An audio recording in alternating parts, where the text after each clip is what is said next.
do Governo do Estado do Ceará e da Assembleia Legislativa do Estado do Ceará, daremos continuidade ao Seminário Cearense Acidente de Trabalho, Prevenção e Tutelas de Urgência.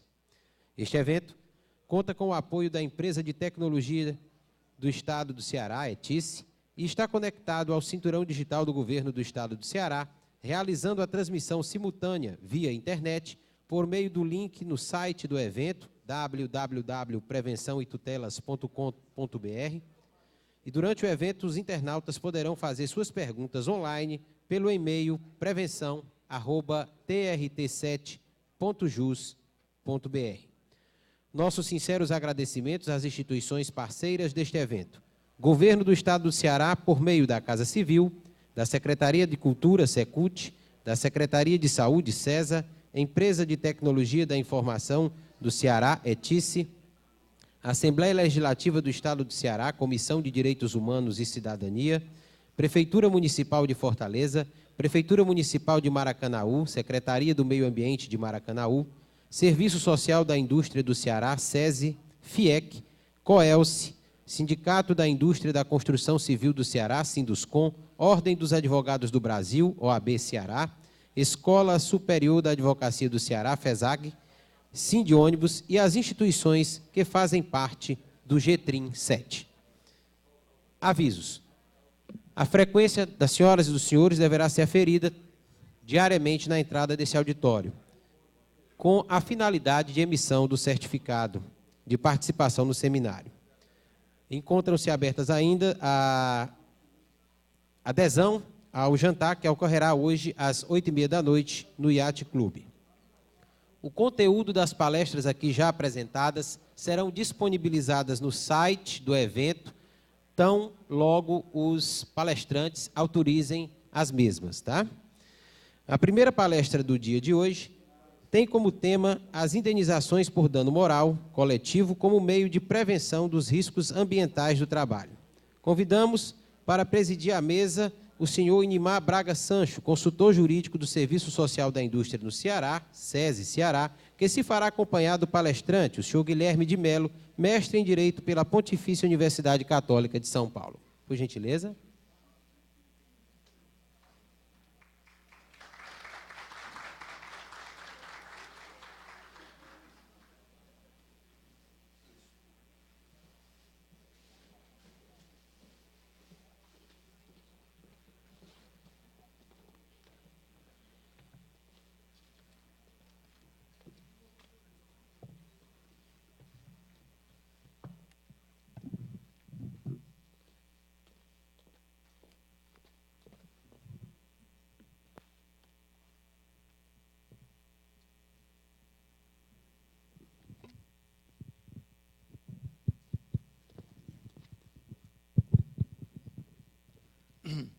Bem, bom dia a todos e a todas.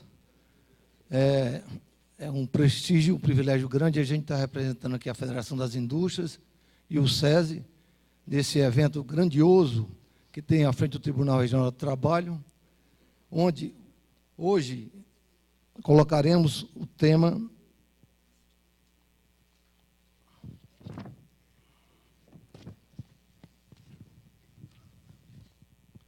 as indenizações por danos moral coletivo, como meio de prevenção dos riscos ambientais do trabalho. E para proferir a palestra a respeito desse tema, temos aqui ao lado o professor Dr. Guilherme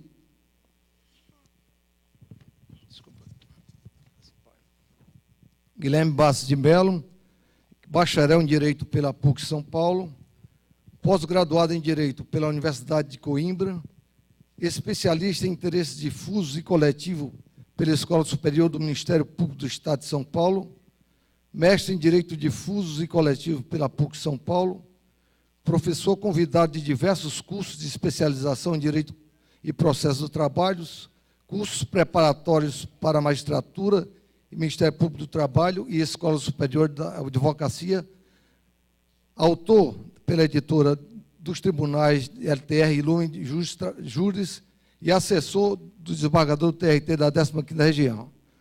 O tema é um tema polêmico, como o senhor sabe, em função do fato gerador e até também do critério de indenizações para isso.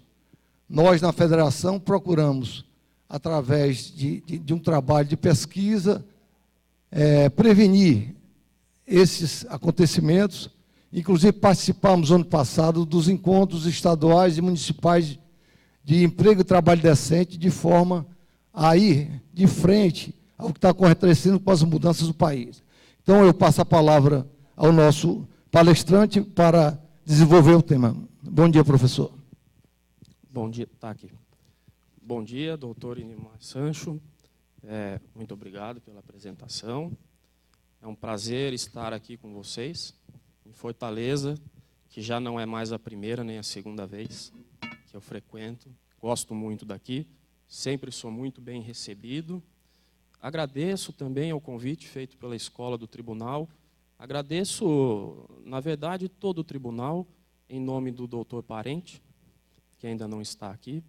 Cumprimento todos os amigos e, de fato, como o doutor Inimar falou, esse tema é um tema que suscita discussões.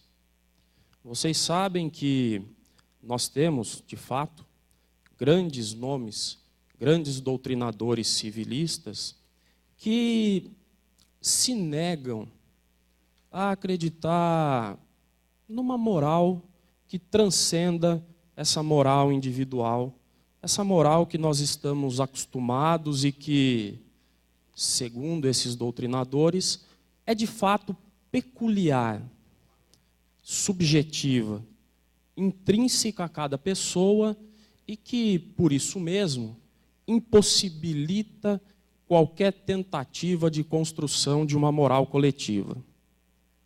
Pois bem, pessoal, sabem que, antes de nós falarmos dessas condenações propriamente ditas, e até já faço aqui uma correção, são condenações.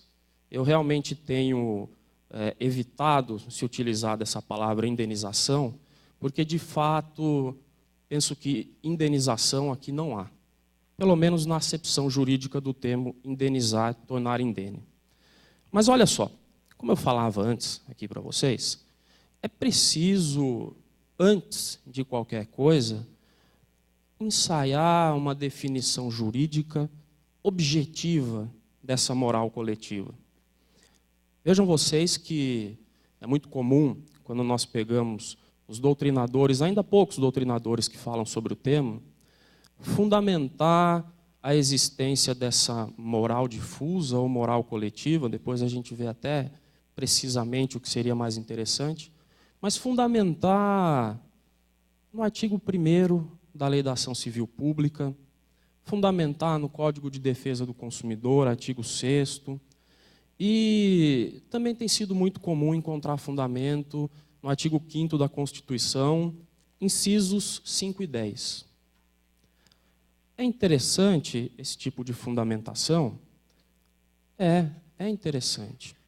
Mas é uma fundamentação, pessoal, que não vai à raiz do problema.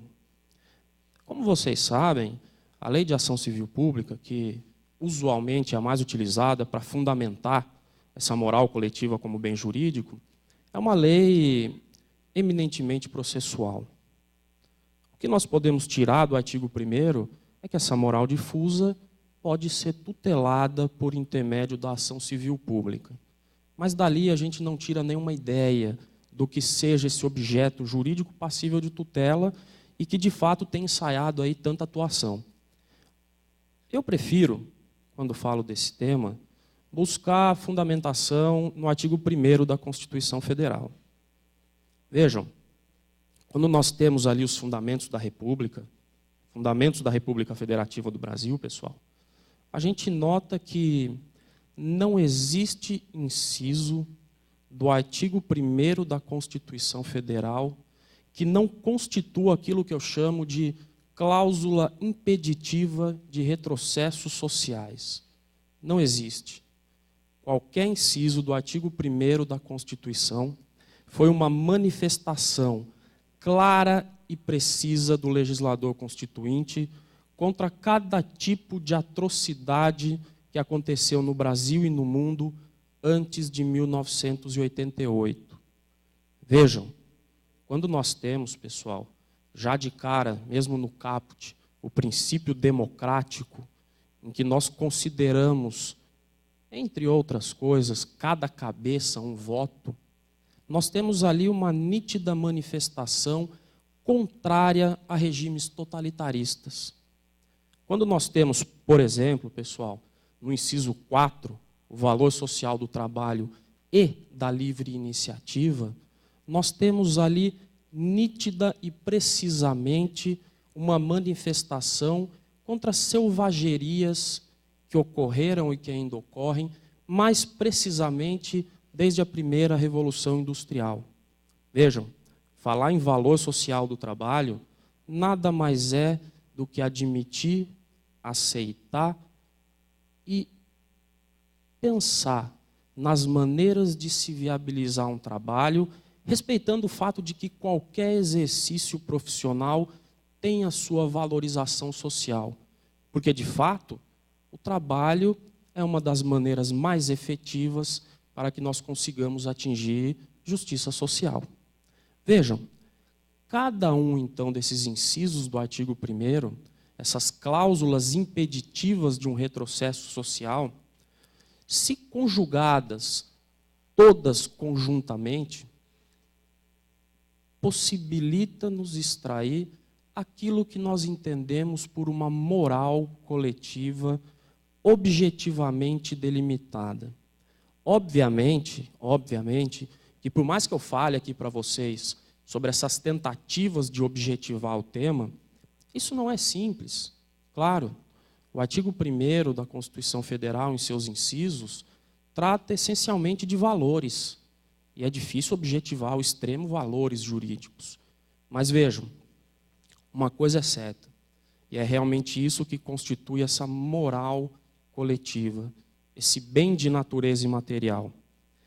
Independentemente do que cada um de vocês já tenha lido, ou independentemente das suas crenças pessoais sobre o conteúdo valorativo de cada um desses incisos, eu não tenho dúvida de que existe uma linha comum que perpassa todas essas ideias que existem na cabeça de vocês e que nos possibilita extrair algo mais ou menos objetivo. Vejam, por exemplo, valor social do trabalho, que, junto com a dignidade da pessoa humana, é mesmo o valor mais caro e interessante que nós temos aqui no mundo do trabalho, são os valores.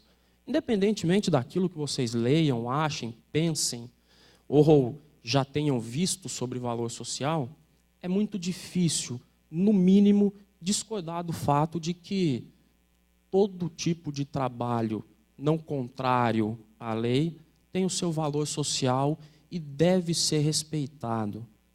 Não pensem, os senhores, que existe uma diferenciação em termos de valor social do trabalho, pessoal, entre a atividade de um magistrado e a atividade de um coletor de lixo. Vejam, todos são imprescindíveis, essenciais e todos, sem dúvida alguma, têm o seu papel na sociedade. Isso é valor social do trabalho. Então vejam, existe um núcleo comum em cada um desses incisos. E é esse núcleo comum que nos possibilita falar em uma moral coletiva. Até é interessante, pessoal, falar sobre essa história dos coletores de lixo. Eu não sei se vocês viram, não sei se o doutor Indimar viu, mas aquele famigerado caso, ano passado, ou há 2 anos mais ou menos, envolvendo o jornalista Boris Casoy, quando ele fez aquele comentário extremamente infeliz, em que coletores de lixo ali da cidade de São Paulo desejavam feliz ano novo e, para quem não se lembra, com o microfone desligado, vazou o áudio e ele disse assim, que do alto de suas vassouras, desejando feliz ano novo. Que merda! O mais baixo escalão da sociedade. Vejam, isso ele disse, isso está escrito, está nos autos. E o interessante, pessoal, foi o seguinte: isso ensejou uma atuação do Ministério Público em que, entre outras coisas, se pedia uma condenação por dano moral coletivo. O Tribunal de Justiça, há mais ou menos 10 dias, o TJ de São Paulo, isentou o jornalista Boris Casoy e também a Rede Bandeirantes de televisão do pagamento dessa condenação por dano moral coletivo. E qual foi o fundamento? O fundamento foi o seguinte: olha, a afirmação do senhor Boris Casoy não ultrapassou a honra, a moral, não ultrapassou além da honra e da moral dos trabalhadores que estavam ali no momento da sua manifestação.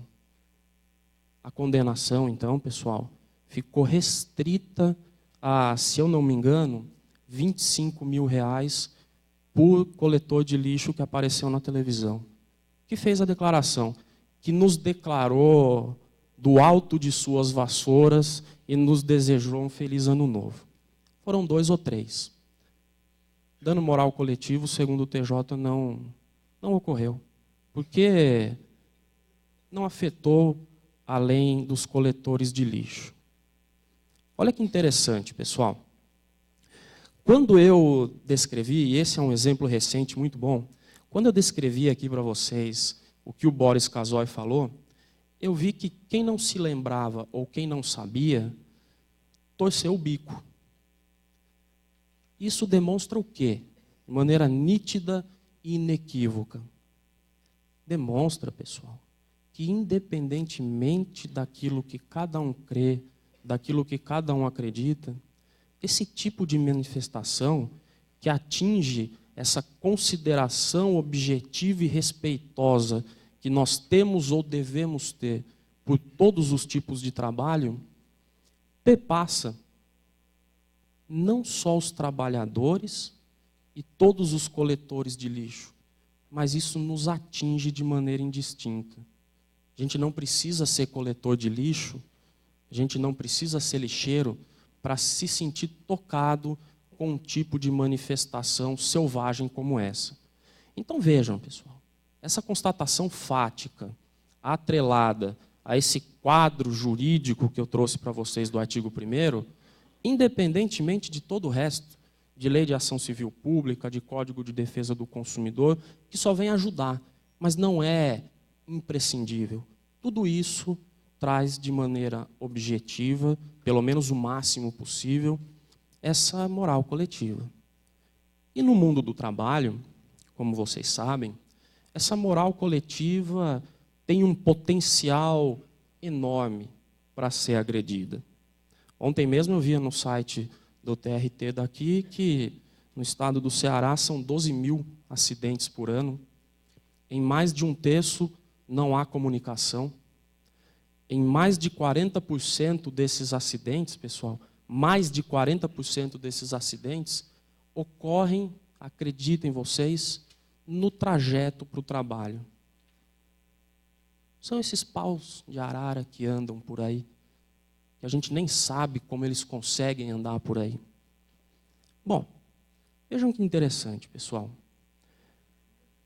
Quando nós falamos, então, nessa ofensa a uma moral coletiva, que eu repito, sempre, independe de qualquer consideração subjetiva, independe daquilo que eu ou que você acha, nós temos, então, um quadro grave, obviamente. Para nós falarmos nesse tipo de ofensa, nós temos algo grave.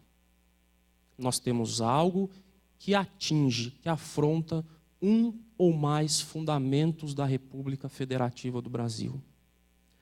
Por exemplo,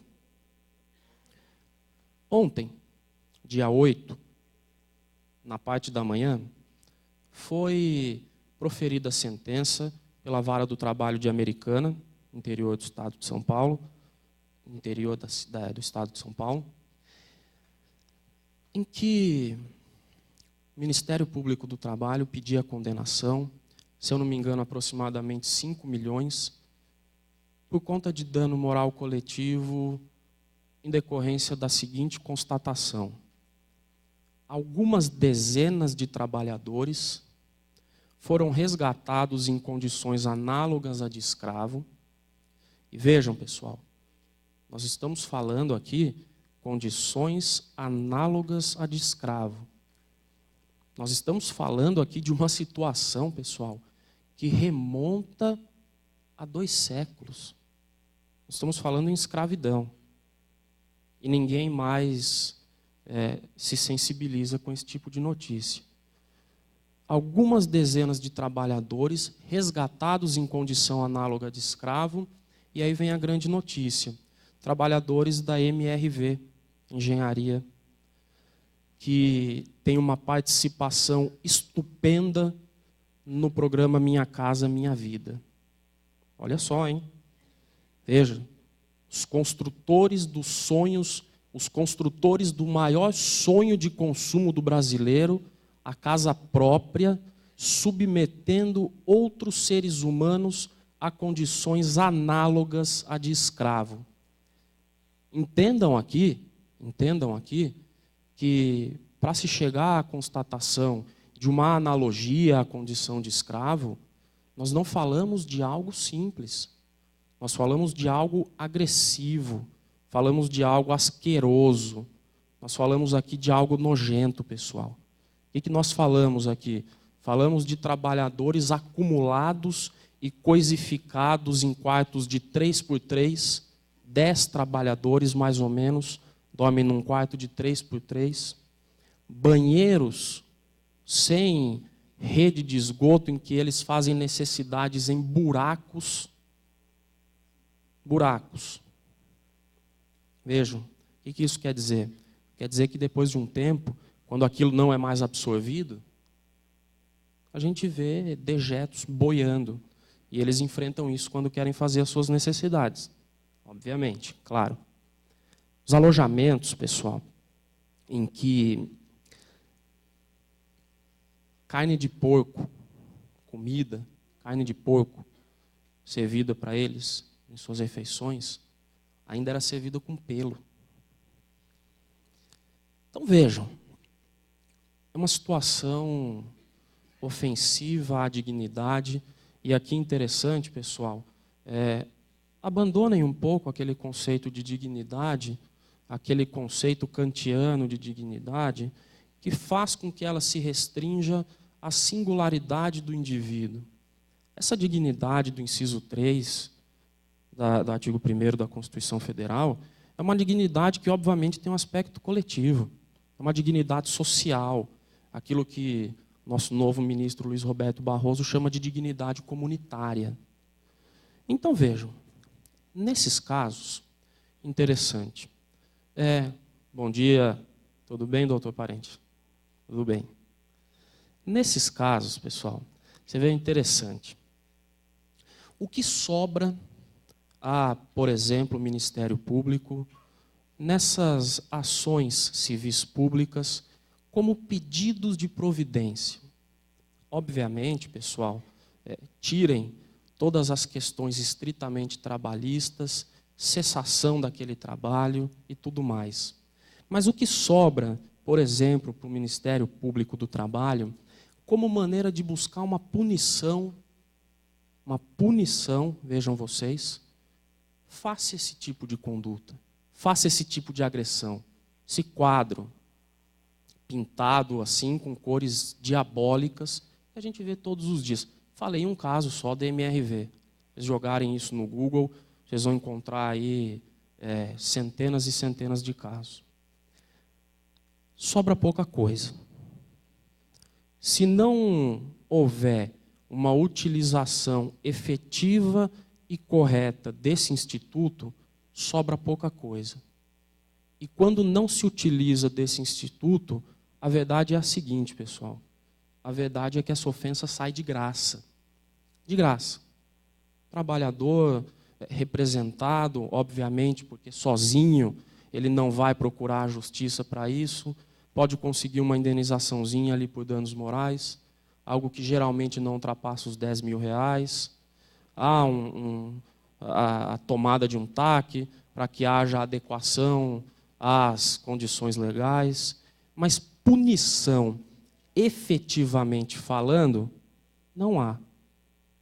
E quando que nós temos a possibilidade jurídica de fato, punir e repreender de maneira pedagógica para que isso nunca mais aconteça, para que a exposição a esses riscos ambientais, a todas essas condições propícias à ocorrência de acidentes de trabalho ocorra? São as condenações por dano moral coletivo. Então, em primeiro lugar, pessoal, pensem no seguinte: quando nós vemos, e claramente isso tem raiz, estudos civilistas, sobre reparação civil em geral, nós temos algumas possibilidades para equacionar a ocorrência desse ato ilícito. Bom, primeira e mais pretendida sempre é o retorno ao status quo ante. Claro, né? Vocês sabem que a gente não busca dinheiro na justiça. A gente busca justiça. A gente busca correção de situações. Então, primeiro, o retorno ao status quo ante. Na maioria das vezes, isso não é mais possível. Então, a gente parte para quê? A gente parte para uma compensação. Às vezes, e esse é um caso clássico, a possibilidade de compensação é bastante restrita. E aí, então, nós partimos para as indenizações. As indenizações, de maneira bem simples, como vocês sabem, são substitutos, são substitutivos. As indenizações procuram tornar as pessoas indene, ou seja, procuram torná-las sem prejuízo. Olha só, se a gente pegar essas três modalidades de reparação, o que a gente nota de cara? A gente nota o seguinte, que essas condenações por dano moral coletivo, de fato, não procuram o retorno ao status quo ante, não procuram compensar e não procuram indenizar.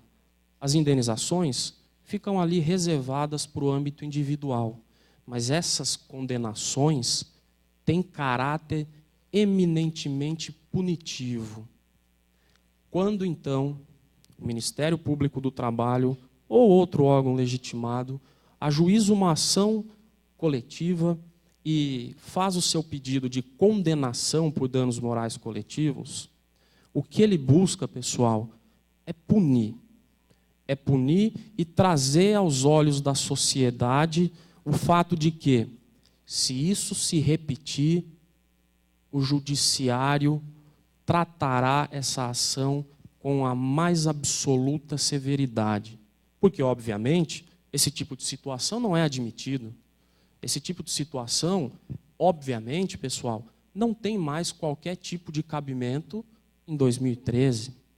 Vejam vocês, esse caso, obviamente, que deve ter ficado conhecido, e os exemplos são muito bons para que vocês sintam a utilidade e cabimento dessas condenações, mas no interior de São Paulo ocorreu um caso interessantíssimo que ganhou proporções nacionais, já faz aí uns 10 ou 15 anos.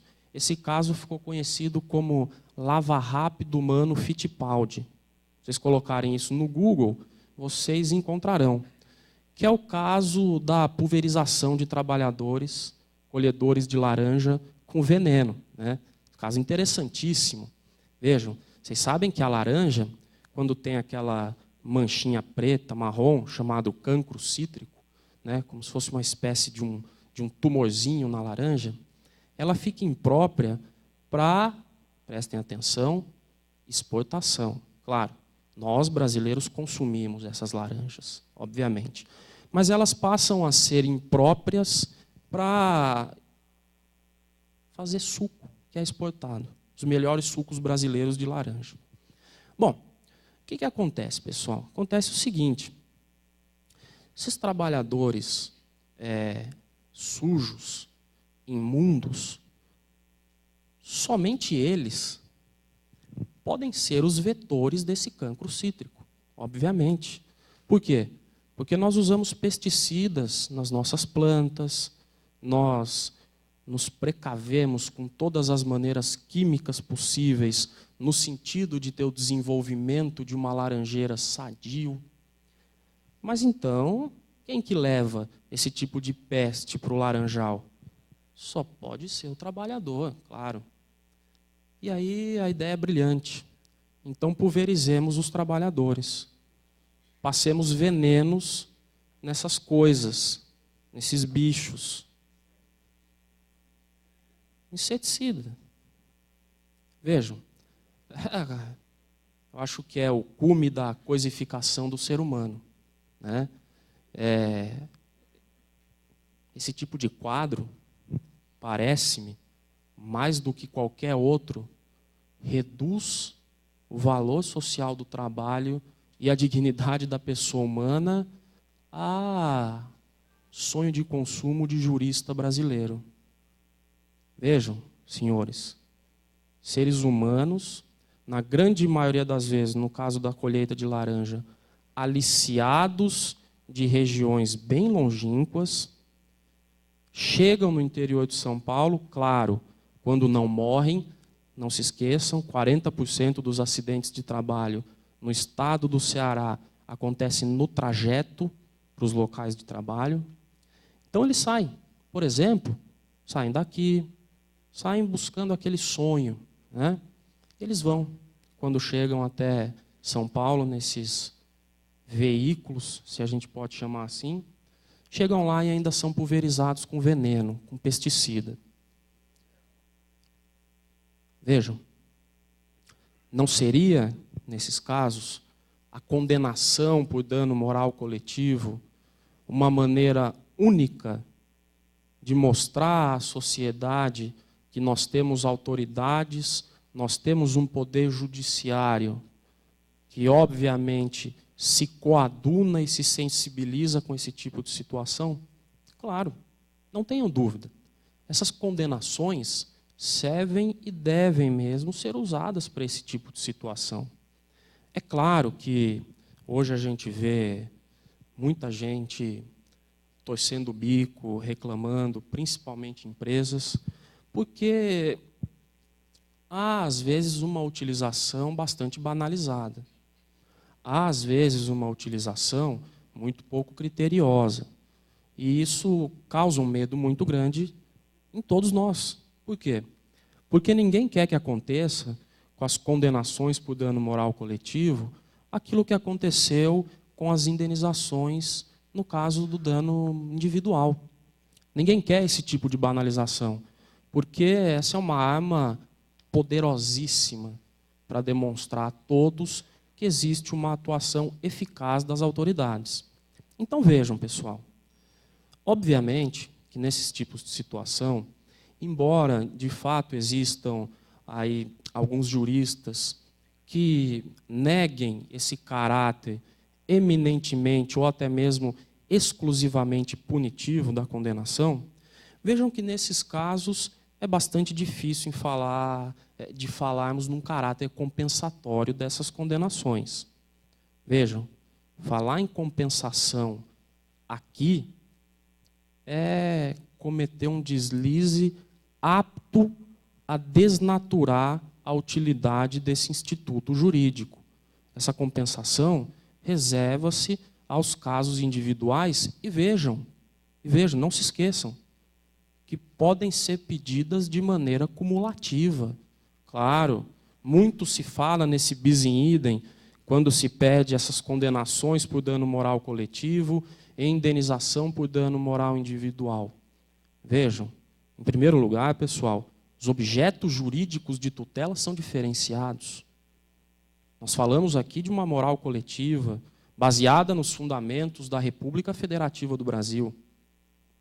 Nós não falamos aqui dessa honra ou dignidade subjetiva individual baseada principalmente no artigo 5º, incisos 5 e 10 da Constituição Federal. E mais, o que é importante diferencia e dá margem para a gente falar de um próximo ponto sobre o tema, a destinação.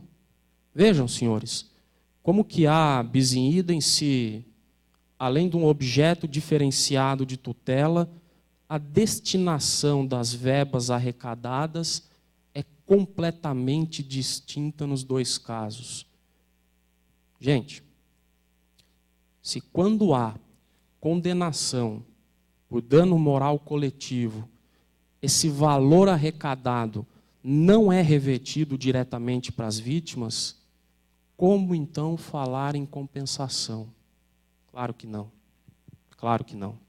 Vejam, a reversão desses valores para fundos específicos ou não, a gente vai ver aqui no caso da Justiça do Trabalho, é um outro fator cumulativo apto a afastar essa história do bis in idem. Então vejam que interessante. Essas verbas arrecadadas, na Justiça do Trabalho, classicamente, elas têm ido para o FAT, né? Vocês sabem que a ausência de uma previsão legal específica para a Justiça do Trabalho, criadora daquele fundo sobre o qual fala o artigo 13 da Lei de Ação Civil Pública, a ausência dessa situação criada fez com que os valores fossem e também sejam, e muito provavelmente serão por algum tempo, destinados ao FAT. Mas aí a gente pensa no seguinte, né? O artigo 13 da Lei da Ação Civil Pública, quando fala na destinação dessas verbas aí para os fundos, independentemente dessa parte instrumental de destinação para um local específico, traz a lição que a gente deve seguir no final do dispositivo. Que lição que é essa, pessoal? Independentemente de qualquer coisa, esse valor será utilizado para a reconstituição do bem lesado. Essa é a finalidade. Essa é a finalidade da lei que nós devemos perseguir. E, bom, olha que interessante. A gente pega, então, uma situação como essa da MRV, em que os trabalhadores foram resgatados de situação análoga de escravo, e suponhamos, então, que nós tenhamos essa indenização de 5 milhões, aproximadamente, destinadas ao FAT. Os recursos do FAT são utilizados de maneira quase que exclusiva para quê? O que a gente paga com o recurso do FAT? Seguro-desemprego. O fundo é bilionário. A massa de recursos do FAT é destinada para isso, até mesmo por previsão legal. Agora, olha que interessante e que situação cáustica é criada num caso desses como o da MRV. Olha só. Você pega dezenas de trabalhadores em situação análoga de escravo, esses bichos são resgatados, né? Até a maneira como se fala, a maneira utilizada, a gente vê essa própria expressão utilizada na Lei do Seguro-Desemprego, né? Resgatados, né? Já reforça ainda essa ideia de bicho, de coisa selvagem. A gente tem o resgate dessas pessoas, e olha que bacana. A Lei de Seguro-Desemprego prevê que, para a situação de trabalhadores resgatados da condição análoga de escravo, haverá o pagamento de, no máximo, quantas parcelas de seguro-desemprego? 3. 3. Previsão legal. E os trabalhadores comuns? Quantas parcelas recebem no máximo do seguro-desemprego? 5. Horas. Algum problema existe nesse tipo de situação. Vejo, no mínimo, uma inconstitucionalidade. Porque existe um tratamento diferenciado, mas é um tratamento diferenciado para baixo. Veja, obviamente que esses tratamentos diferenciados são bem-vindos, são essenciais para que a gente atinja a igualdade material, mas quando essa diferenciação atende a esse fator discriminatório, deve ser uma discriminação para o bem. E o fechamento da situação, que é o pior de todos.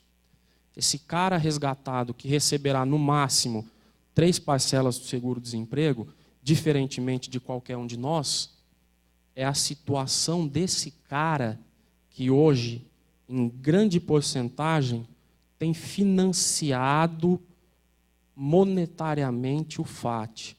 Horas, foi o resgate desses trabalhadores que ensejou a condenação de 5 milhões de reais destinados ao FAT. Algum problema existe nesse tipo de situação. Não é possível que só eu enxergue esse tipo de problema.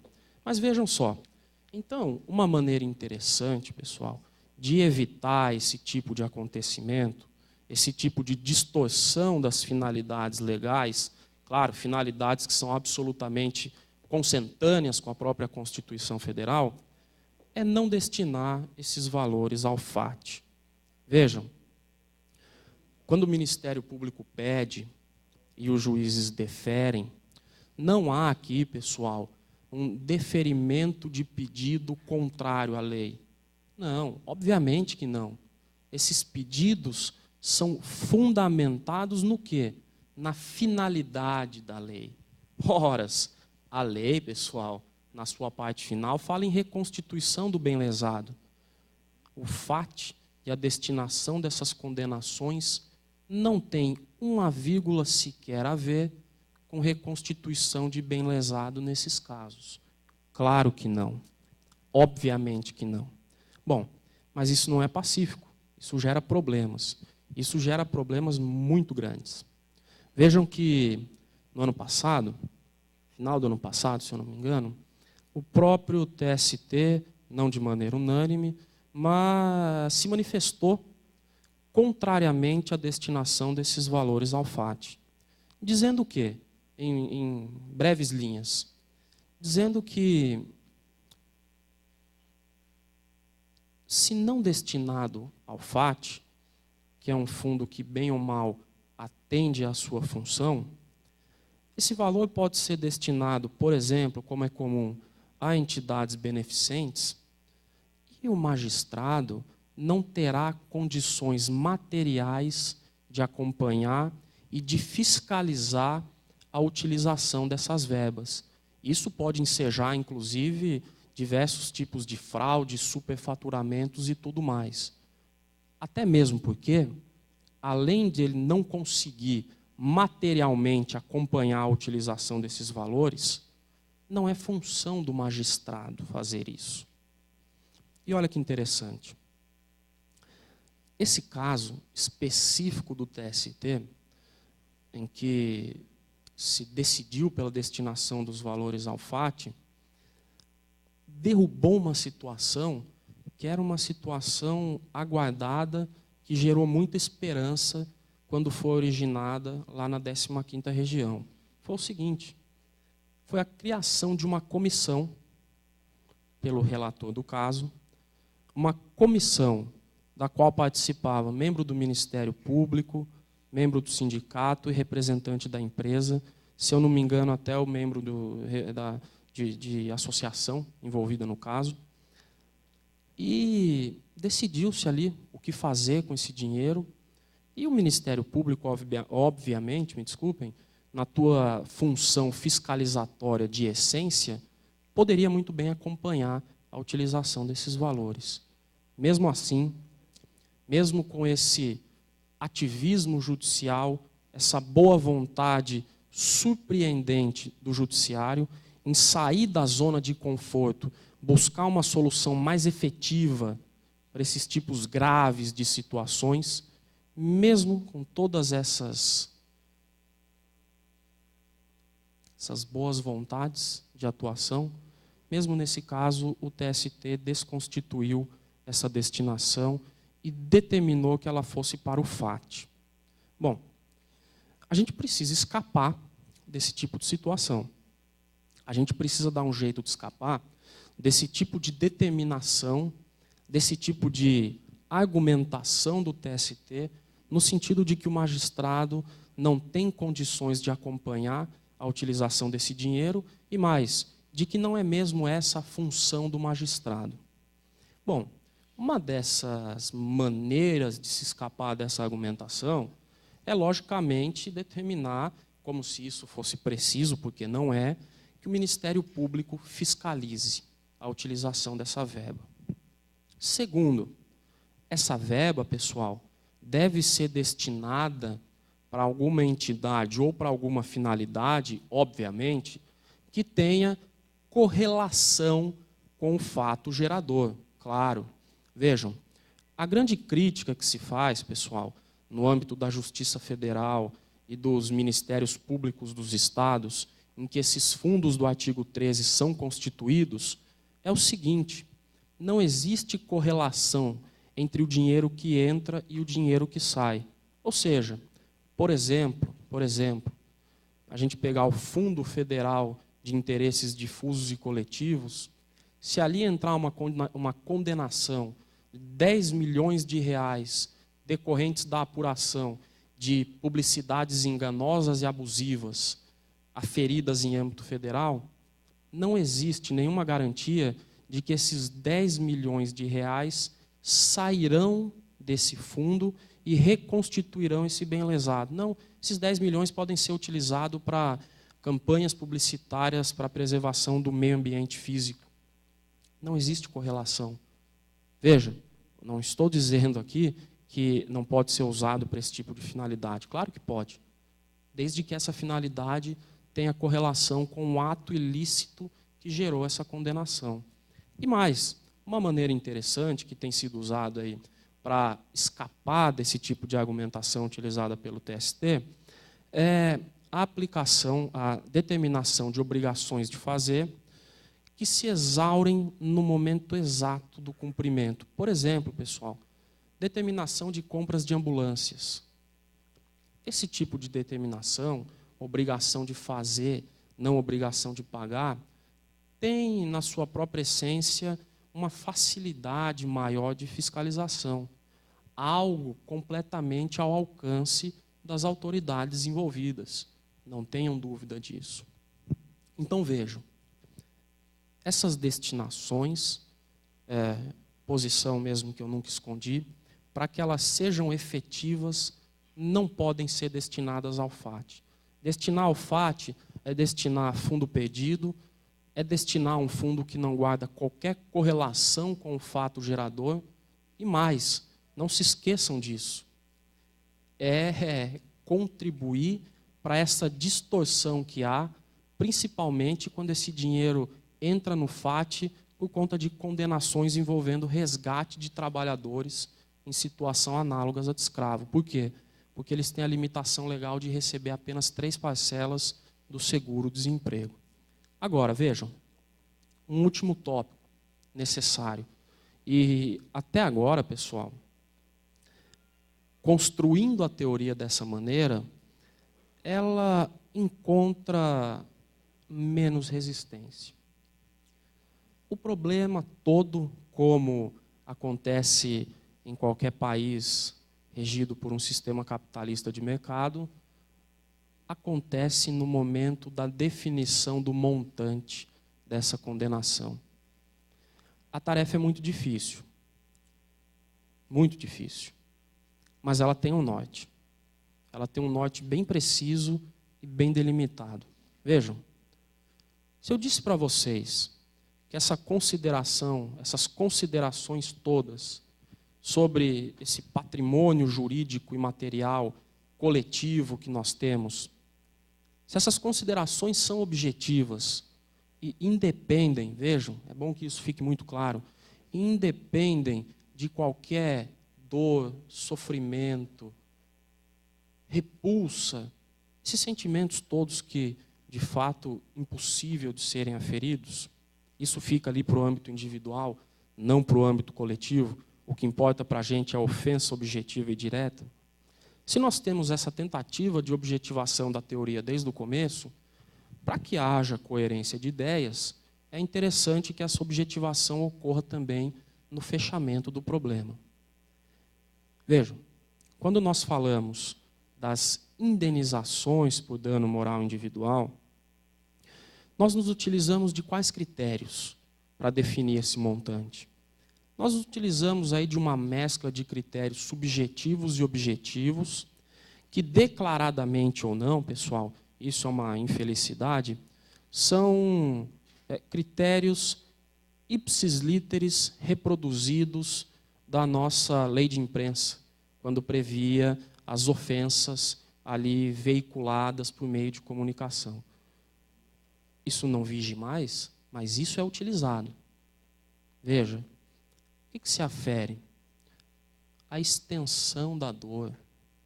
Olha só, agora a gente consegue medir a dor. O que se utiliza mais?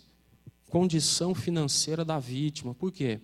Obviamente, a vítima não pode enriquecer de maneira sem causa, sem justificação, quando a sua moral, a sua honra é afetada. O que mais que a gente usa?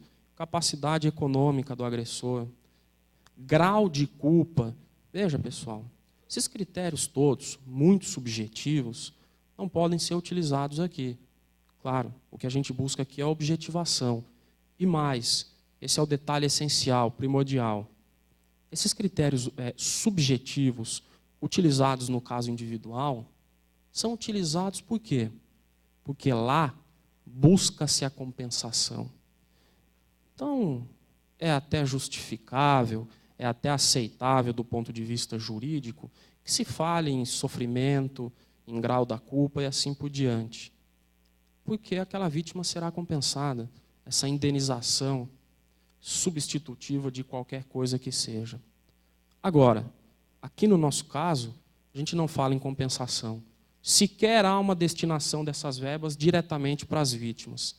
Como nós falamos de condenação com caráter punitivo, existe apenas um único e exclusivo critério que deve ser utilizado.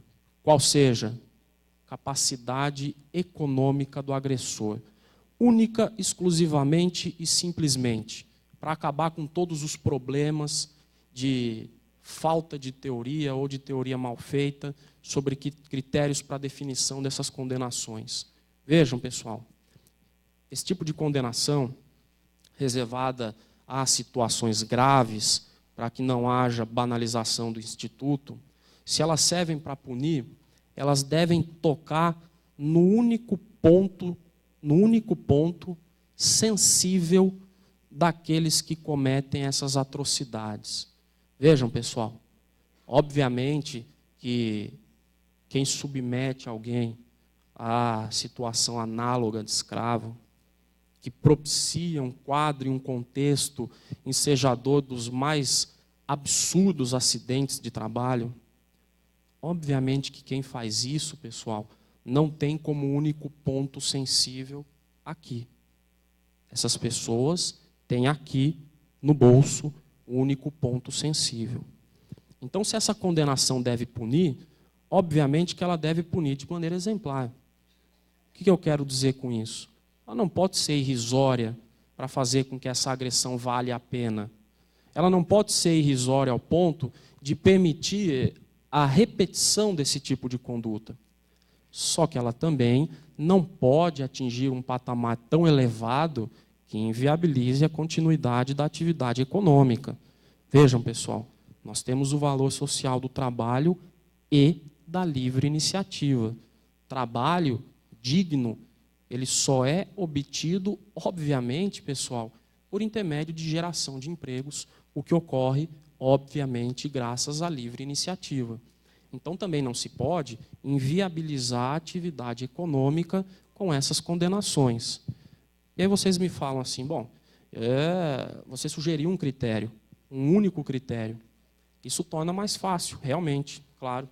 A gente não precisa conglobar 5 ou 6 critérios objetivos e subjetivos para chegar a esse montante. Mas, mesmo assim, ainda há uma margem de discricionariedade muito grande entre definir aquilo que é irrisório e aquilo que é excessivamente elevado. Realmente, existe. Claro que existe. Esse ponto, pessoal, ainda não tem uma resolução legal satisfatória. O que a gente consegue fazer, para tentar chegar a algo mais ou menos razoável, é apurar, por exemplo, capital social da empresa ou lucro líquido presumido ou não anual e, com isso, determinar o valor dessa condenação. O fato é o seguinte, pessoal, essa condenação deve incomodar. Porque se ela não incomodar, esse tipo de situação volta a se repetir. E vejam, pessoal, vejam que interessante. Nós só temos esse tipo de situação porque as condenações têm sido irrisórias e, quando ensaiadas em valores decentes, têm sido diminuídas pelo TST, por exemplo. Nós só temos esse tipo de situação repetitiva, sempre, e vejam, essas condenações voltam-se sempre contra os mesmos contumazes ofensores do nosso ordenamento jurídico. Todos os dias chega à Justiça do Trabalho esses tipos de situações que eu falei para vocês. E qual que é o grande ponto comum de todas essas situações? 70% das vezes são as mesmas empresas que cometem e recometem esses atos. Será que elas ensaiariam a repetição desses atos se uma única vez houvesse uma condenação digna de incomodá-la? Vejam, pessoal, o que se faz hoje? O Ministério Público até tenta, mas isso precisa, para ser efetivo, de um diálogo com o Poder Judiciário. Hoje nós temos condenações, pessoal, por dano moral coletivo de 500 mil, de R$1 milhão, que o pessoal acha um absurdo, contra empresas que têm um capital social integralizado, que, diga-se de passagem, é sempre o mínimo possível para colocar no contrato social, que tem um capital social de 2 bilhões, que tem um capital social de 1,5 bilhão, e há a determinação de uma condenação de 500 mil. Quando você pega centenas de trabalhadores reduzidos à condição análoga de escravo. Vejam, isso faz com que todo o processo seja inócuo. Obviamente, pessoal, que definição de valores com essa desproporção com a capacidade econômica do ofensor faz com que o crime compense. Essa é a verdade. Todo mundo sabe disso, embora as pessoas não digam de maneira declarada. Agora vejam, pessoal, essa questão toda, a gente sabe, ela é muito polêmica, né? Ela gera muito debate. E isso só acontece, na grande maioria das vezes, porque não há um tratamento minimamente rigoroso com o tema. Esse tema, pessoal, na verdade, foi entrando na onda e foi seguindo a mesma esteira do que acontece com os danos individuais. O que aconteceu, pessoal, foi o seguinte: uma falta de sensibilidade teórica. É claro que no começo, pessoal, e aqui no Brasil, quando nós começamos a falar desse dano moral coletivo, obviamente que nós nos remetemos ao professor Carlos Alberto Bittar Filho. Obviamente que no começo, esse tipo de situação é admitida porque é uma situação juridicamente nova.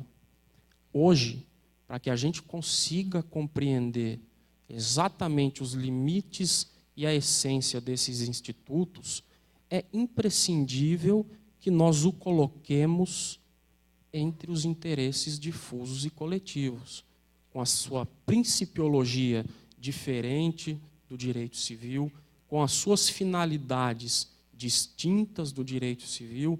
Vejam, quando a gente fala em moral coletiva e condenação consequente, nós estamos diante, inequivocamente, de um instituto de direito coletivo.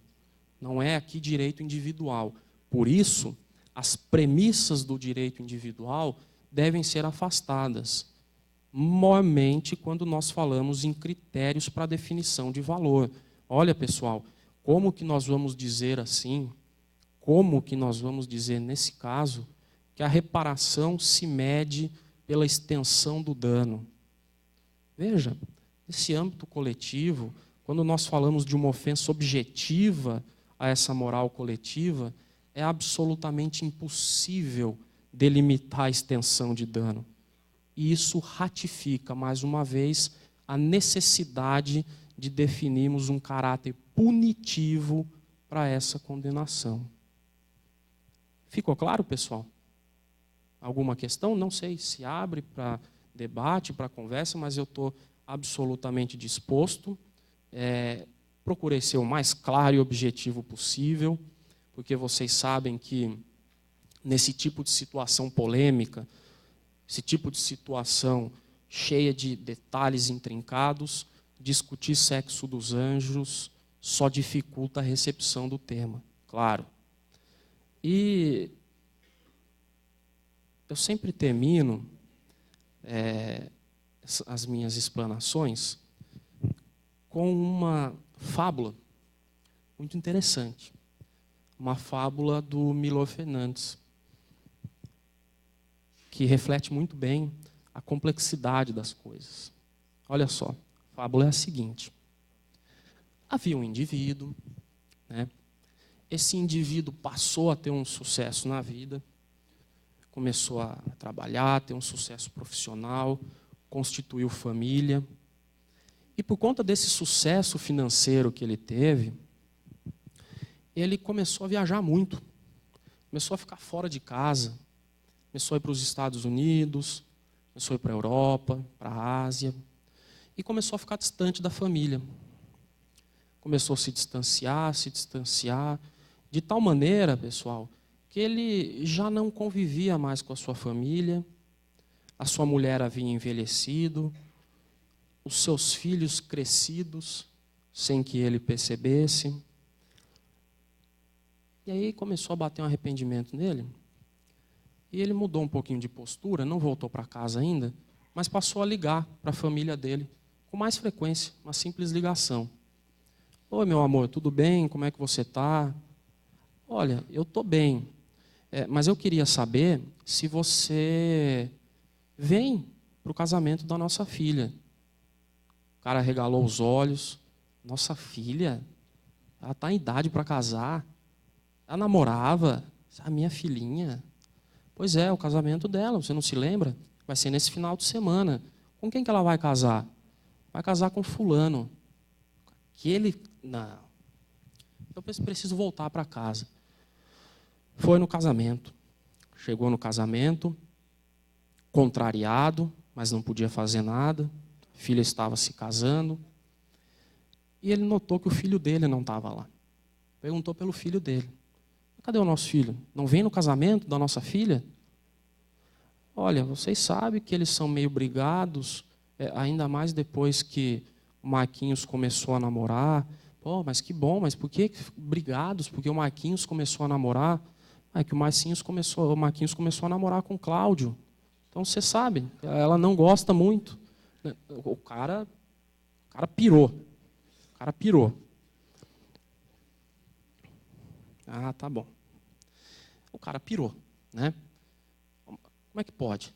O Marquinhos está com o Cláudio? Que porra de Cláudio que é esse? O que é isso aí? O cara se revoltou, marcou uma reunião familiar, falou assim, vou voltar para casa. Vou voltar definitivamente para casa, porque a culpa é minha. A culpa é minha, mas a culpa também é dessa sociedade. E começou aquela história. Essas pessoas que transferem a culpa para todo mundo. Onde já se viu a minha filhinha casada com esse safado desse maltrapilho, o meu filho agora com essa história de namoro com o Cláudio. E você? E você? Já tem amante? Não, não tenho e tudo mais. Então a gente vai fazer o seguinte, eu tenho dinheiro suficiente para nunca mais trabalhar e para sustentar todo mundo.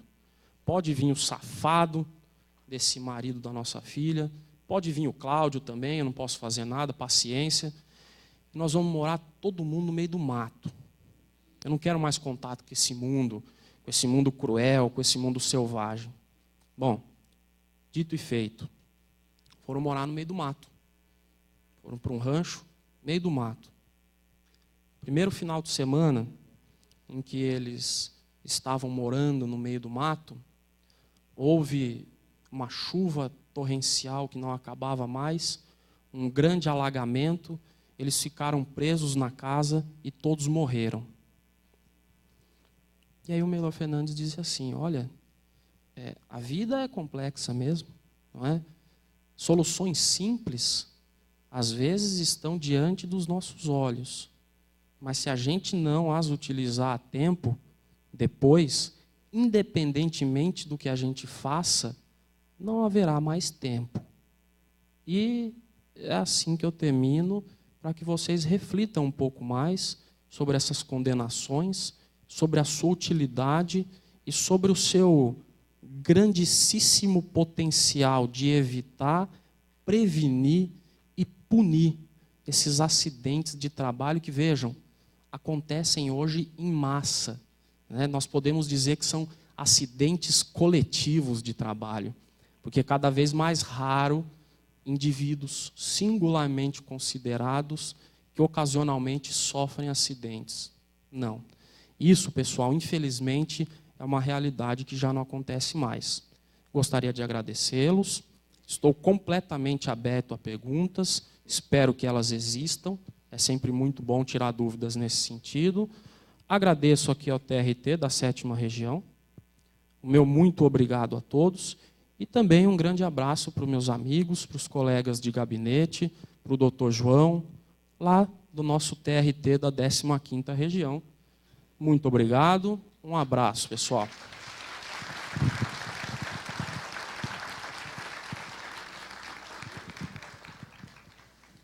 Bem, queremos agradecer ao doutor Guilherme aí pela brilhante palestra, esclarecedora, bem didática, e vamos iniciar aqui essa parte de perguntas. A primeira é formulada da seguinte forma: ao invés de encaminhar os valores das indenizações por dano coletivo às entidades, não seria mais pertinente encaminhar a projetos indicados pelo MPT, com acompanhamento dessas instituições? Viviane Colucci, do TRT 12ª. Viviane está por aí? Oi, tudo bem? Da 12ª, Santa Catarina? Tá bom, um abraço para todo mundo, muito bom, Florianópolis, né? Quem não gosta? Olha só, você tem toda a razão. É uma maneira interessantíssima, desde que haja o acompanhamento. Tem se tornado mais frequente, e vejam, mais frequente, não comum, a determinação da reversão desses valores para projetos sociais. Isso é interessante, é muito bom. E veja, obviamente, né, pessoal, desde que os projetos sociais tenham alguma correlação com o mundo do trabalho.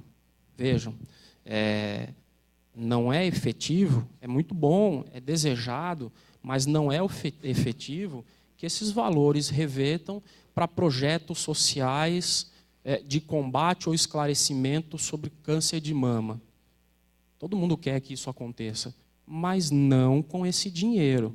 Esse dinheiro, pessoal, tem que ter uma correlação mínima com o fato gerador. Por exemplo, todos vocês sabem, e olha que interessante, há aproximadamente 1 mês e meio, houve o desfecho daquele grande caso, conhecido como o caso do século, do caso Eternit, né, que começou na Itália. Pessoal, por conta do contato do amianto, e isso eu não estou nem falando dos trabalhadores, hein?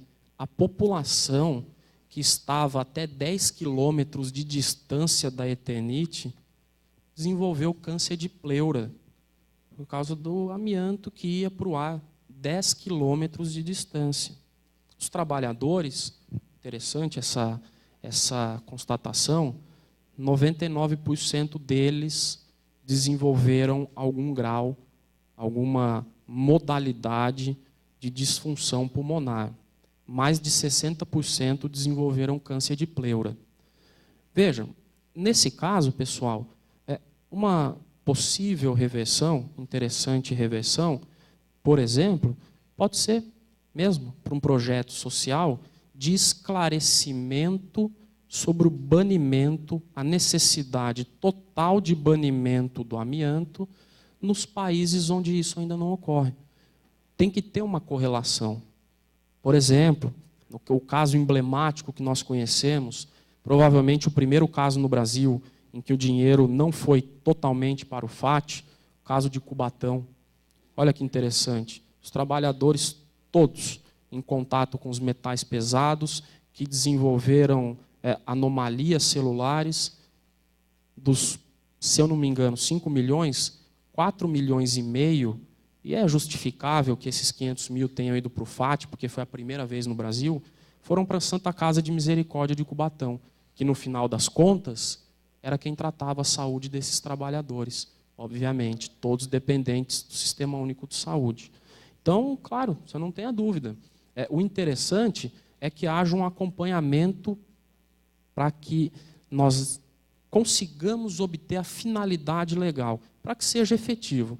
Só para o FAT que não me agrada muito. Obrigado pela pergunta, Viviane. Eu gostaria de fazer uma pergunta também ao professor. Eu entendo que empregador e empregado, eles são palavras praticamente sinônimas. Não existe. Antigamente existia uma separação muito grande. Ambos são trabalhadores. Galgaram posições maiores, outros ainda estão nessa sequência. Então, o que existe hoje, e que a gente está procurando fazer, pelo menos nós do Sistema FIEC, é um trabalho de cooperação entre empregadores e empregados. Recentemente fizemos um trabalho, através da Gerência de Recursos Humanos, com a consultoria, sobre clima de satisfação organizacional. Foram perguntados a 1.347 colaboradores a real situação deles de emprego e de trabalho, abordando aspectos como atividade que desenvolvem, lideranças, colega, organização e condições de trabalho. E para nós foi muito bom saber que existe uma satisfação. E é por aí que eu acho, preventivamente, que a gente evita até os abusos, tanto nessa parte de multas, como nessa caracterização de que é um dano moral. Então, eu procuro e colaboro com a doutora da pergunta aí, que deve ser feito um trabalho preventivo. E eu acho que uma das coisas importantes desse simpósio é a prevenção. Porque sem a prevenção você vai sempre punir. Qual é a opinião do meu caro palestrante? Olha, a prevenção, não tenha dúvida alguma, prevenção e precaução no meio ambiente de trabalho é a melhor saída, claro. Aqui, quando nós falamos, por exemplo, do SESI, vocês sabem, né? Nós falamos de uma elite bem diminuta no Brasil que tem essa preocupação que vocês tiveram. Não tenha dúvida disso. Não tenham dúvida. Havendo essa preocupação, imaginem, pessoal, imaginem uma pesquisa de satisfação com os empregados. Isso é raro. Havendo esse tipo de atividade, obviamente que não existe ou diminui-se muito a possibilidade futura de punição. Obviamente que onde há colaboração, onde há sintonia de entendimento entre as duas partes, a gente precisa parar de pensar um pouco em empregado e empregador como duas partes que querem se degladiar. Isso é uma bobagem, porque todos têm o mesmo objetivo, todos querem a mesma coisa. Quando existe esse tipo de situação preventiva, é ótimo. Mas a gente não pode negar também o seguinte, pessoal. Esses casos graves, repito, para que não haja banalização, quando eles ensejam uma condenação interessantemente inibitória, existe também um caráter preventivo. Preventivo para aquela que foi condenada? Claro que não, porque ela já foi condenada. Mas preventivo e pedagógico para toda a sociedade. Por quê? Ora, se uma empresa do ramo sucroalcooleiro foi condenada numa situação dessas em 15 milhões, isso foi significativo, a ponto de incomodá-la, obviamente que aqui, pessoal, haverá prevenção no que toca a outras empresas do mesmo ramo. Porque eles sabem o seguinte, se nós fizermos igual ou continuarmos a fazer esse tipo de coisa, nós seremos punidos. Então, vejam, para que haja uma sintonia de entendimento. Nós dois aqui estamos falando a mesma linguagem. Qual é a conclusão que nos dá aqui a Liga Comum? A de que essas condenações, pessoal, elas devem ser a última medida buscada. Essas condenações se prestam a sanar os contextos em que não houve nenhuma tentativa prévia de adequação. Essas situações mais graves. Esse caso retratado aqui, essa política que vocês empreenderam, obviamente que é a política mais desejada por todos nós. Não envolve manifestação, gasto de dinheiro público, provocação de judiciário. É uma solução entre as partes. E veja, solução entre as partes, ainda mais com a participação dos entes representativos das classes, é aquilo que de fato é um sonho de consumo para o direito coletivo, por exemplo, no Brasil. Mas você tem razão. Professor, a pergunta de Júlio César, professor do SEDUC. Hoje, no Ceará, há várias escolas de formação técnica profissional pública que oferecem vários cursos, entre os quais o de técnico em segurança do trabalho. Como incentivá-los a promover a prevenção a despeito da falta de interesse de algumas empresas, dificuldade de fiscalização e a timidez ou inexistência de condenação nas ações coletivas encaminhadas à Justiça? Como é o nome? Júlio César. Júlio César. Júlio, tudo bem? Onde é que você está, Júlio? Muito obrigado pela pergunta, viu? Olha só. Como incentivá-los é algo bem difícil, né? Quando, por exemplo, no início da sua capacitação técnica, ele se depara com esse quadro caótico, de fato, é natural que ele perca um pouquinho a vontade. Mas ele deve pensar numa coisa fundamental. Deve ser demonstrado para esse técnico a importância que ele tem em toda essa cadeia contextual para as seguintes tarefas. Primeiro, como técnico em segurança e medicina do trabalho, responsável por uma avaliação objetiva de ambientes de trabalho, identificação de riscos e condições periclitantes da vida do trabalhador, ele já tem uma primeira função preventiva. Olha só, se ele está um pouco desanimado com todo esse contexto, mostra que, em grande parte, a possibilidade de prevenção estará nas suas mãos. Não tenha dúvida disso. Não tenha dúvida.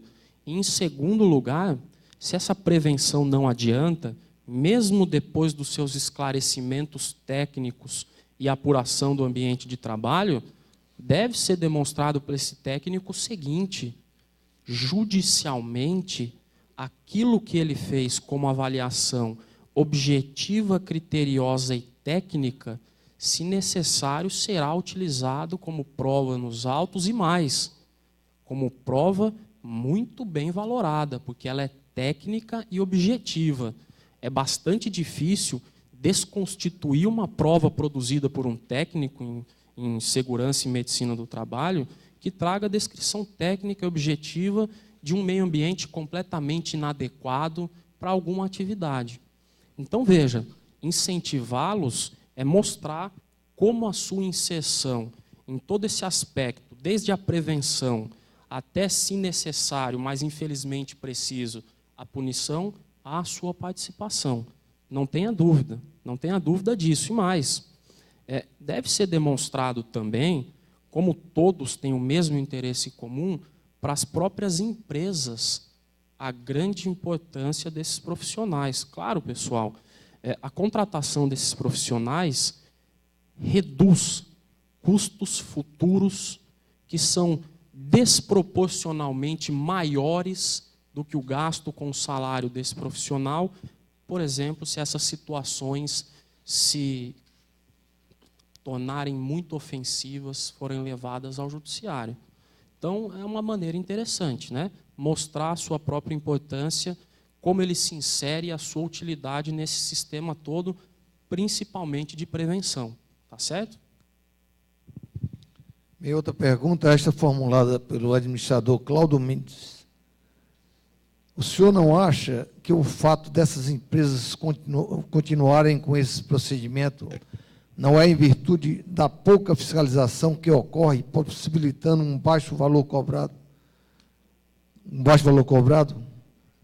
Olha, cadê o perguntante? Tudo bem? Olha só, a gente costuma muito falar nessa falta de fiscalização, né? Acho que hoje, quando nós falamos em meio ambiente do trabalho, talvez o primeiro tópico que se aborde seja a falta de fiscalização. A verdade é a seguinte: se o que pode ser feito não ocorre, o melhor a ser feito não ocorre, está muito perto disso. Por exemplo, se nós falarmos aqui de agente fiscalizatório, Ministério do Trabalho, Poder Executivo, o que a gente nota? A gente nota que os auditores fiscais do trabalho, pessoal, vivem no Brasil uma situação terrível, né? A quantidade de auditores fiscais do trabalho perto das atividades, da quantidade de atividades que eles devem desenvolver, é uma coisa absurda. Vejam que esse último concurso, para que vocês tenham uma ideia, as inscrições que acabaram agora, eu acho, no dia 29, se eu não me engano, o Ministério do Trabalho pediu autorização para 2.000 vagas. E vejam, essas 2.000 vagas não seriam as vagas necessárias, proporcionais ao trabalho, mas seria algo assim que de fato iria melhorar demais a situação. Se eu não me engano, foram autorizadas 100 ou 200. Quantas? 100. Então vejam, né? 100 vagas a mais seriam necessárias só aqui para Fortaleza, né? Uma cidade com quase 3 milhões de habitantes. Então vejam, se há uma falta de fiscalização, a gente não pode atribuir tanto a quem fiscaliza, porque existe uma deficiência grande de recursos humanos. E obviamente, pessoal, obviamente, isso não é a exceção e o caso aqui do nosso meio ambiente do trabalho, mas é o caso de tudo no Brasil. Se a fiscalização é deficitária e existe uma probabilidade não pequena de continuar agredindo valores jurídicos sem punição, obviamente que isso aumenta a reincidência. Obviamente. Então, nessa sua linha de raciocínio, que é de fato bem verdadeira, se a gente define condenações altas, qual é o efeito preventivo que isso gera? É o seguinte: a dificuldade de fiscalização, ou a ausência ou ineficiência existe. Mas se por um acaso a gente der o azar de ser fiscalizado, a gente vai sentir a mão do Estado. Então vejam, repito, essas condenações, elas devem servir como prevenção e exemplo para todos. Mas que há uma deficiência, de fato, há uma deficiência, não tenha dúvida, tá certo? Essa é curta e direta. Professor, o agrotóxico continua matando os trabalhadores. Como prevenir? Agrotóxico continua, não é só agrotóxico, né? Tem muita coisa aí matando o trabalhador. Não tenha dúvida, né, pessoal? Primeiro que Desculpa, é só identificar Ivan, do Sindicato dos Comerciários de Fortaleza. Tá, ô Ivan, tudo bem? Tá, opa, beleza. Olha só, continua matando agrotóxico, não tenha dúvida. Acho que é um agente que mais causa hoje danos à saúde dos trabalhadores, se eu não me engano, são agrotóxicos, né? Bom, não tenha dúvida que a gente só consegue, obrigado, a gente só consegue, de fato, acabar com esse tipo de coisa, primeiro, não deixando que os trabalhadores sejam expostos ou, se expostos por necessidade imprescindível, que sejam protegidos, né? Claro. Isso acontece como? De novo, isso acontece com fiscalização. Mas tem algo mais interessante, que é o seguinte: são as campanhas de conscientização. Olha que coisa boa. Junto com os agrotóxicos, Existe um outro agente que ainda é utilizado aqui no Brasil, que é o amianto. Vocês sabem disso, né? E o Brasil teve oportunidades de banir a utilização do amianto. Não fez porque não quis e se colocou ao lado, pessoal, vejam, hein? O Brasil se colocou ao lado de mais 4 ou 5 países que ainda se utilizam do amianto. Irã, Uzbequistão, Rússia e Canadá, que apesar de não utilizar mais para produções novas, ainda tem um estoque que precisa acabar muito grande. Existe, por exemplo, essa campanha de conscientização para o banimento do amianto. Tá certo? Banimento de agrotóxico é possível? Não sei, né? A gente sabe que nós temos aí os produtos orgânicos e tudo mais, tem um alto custo, mas eu acredito que banir agrotóxico não seja algo assim tão viável, pelo menos no momento. O que a gente pode é ter um uso controlado, um uso fiscalizado, tá certo? Mas, de novo, passa pela mão de uma fiscalização, principalmente de uma fiscalização do Poder Executivo. E se não há essa fiscalização, se isso não é noticiado para o mundo, obviamente que fica muito, mas muito difícil mesmo tomar uma medida eficaz. Por exemplo, Ivan, esse dinheiro do FAT poderia ser utilizado para projetos ou campanhas de esclarecimento sobre o manuseio consciente de agrotóxico pelos trabalhadores. Isso acontece? Pelo menos até agora eu não vi. E se nós continuarmos ou acatarmos o posicionamento do TST, isso não vai acontecer. Porque o dinheiro irá para o FAT, não para esse tipo de projeto. Tá certo? Bem, meus caros senhores e senhoras, manda quem pode, obedece quem tem juízo. E o cerimonial aqui deu um cartão vermelho, está encerrado aqui. Ficaram 2 perguntas que o professor pode responder aqui depois às pessoas que puderem comparecer à sua presença. Queremos agradecer e enfatizar a brilhante palestra que foi proferida pelo Dr. Guilherme e agradecer também ao TRT por essa oportunidade, o prestígio que foi dado ao SESI, através da FIEC, por estarmos presentes e colaborando com esse evento. Muito obrigado e bom dia. Obrigado, pessoal. Senhoras e senhores, nesse momento, o doutor Inimar Braga Sancho, consultor jurídico do SESI, FIEC, entregará o troféu Jangadeiro Dragão do Mar ao nosso palestrante, doutor Guilherme de Mello.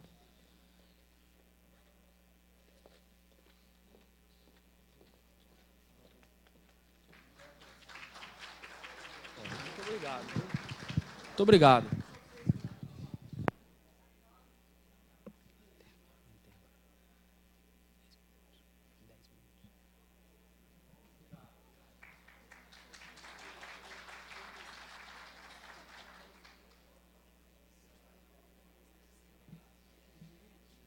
Senhoras e senhores, no piso 5, andar inferior a este auditório, temos 2 exposições. A exposição Trabalho Avesso da Dignidade, foi aberta ontem, e a exposição Conexões Mercado de Artes. Então, as visitações estão abertas. Dentro de 10 minutos retornaremos, faremos um breve intervalo, dentro de 10 minutos retornaremos com a palestra que tem como tema os acidentes do trabalho e suas consequências jurídicas, econômicas, sociais e humanas.